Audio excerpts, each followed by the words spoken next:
Russia-born journalist Julia Ife has covered both President Donald Trump and Russian President Vladimir Putin, and when it comes to the developing situation between the two countries, she said, "I'm very scared."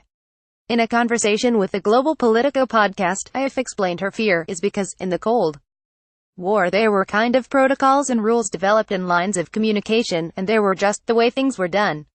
Today, however, there are merely two people, Trump and Putin, who are both painted into a corner, strategically, both at home and geopolitically, who are very prideful. Both very kind of emotional knee-jerk decision-makers, to an extent. And I worry that they're both going to start clawing their way out of their respective corners, and that's going to lead to a lot of collateral damage. Up against Putin, Trump will falter simply because he isn't a smart enough leader on the global stage. You know, this isn't Putin's first rodeo, and this is not his first U.S. president, whereas Trump is still kind of getting his sea legs. Ife explained. And this is kind of the built-in advantage of an autocratic system, where Putin already knows how to do all this, and he's kind of a better tactician, and kind of a better strategist. And I worry that in this showdown Putin's going to outmaneuver Trump and the U.S. She further warned that a reason for concern is that Trump isn't the only ignoring the important threat. Indeed, all of Washington seems ignorant in the way the country is discussed, I have said.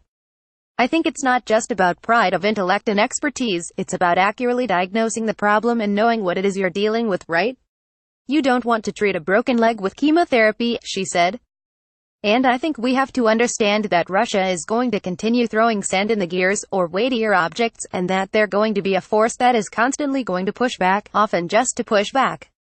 She brought up Trump's congratulatory message to Putin after his election and the invitation to the White House.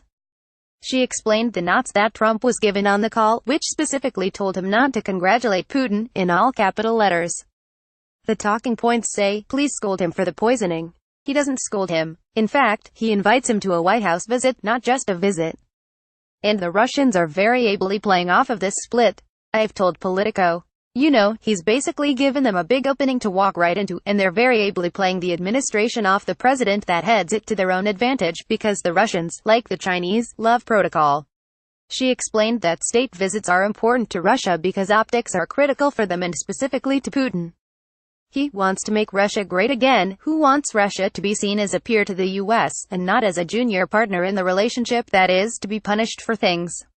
I have said. What better image is there for him, after all of these diplomatic expulsions, after all of these sanctions, after, again, a poisoning on UK territory with a crazy nerve agent, that he gets a photo op with the President of the U.S. in the White House that the President of the U.S. invited him to? But there is nothing more legitimizing than that, for the Russians. They're getting exactly what they want out of it. Listen to the full interview at Politico magazine.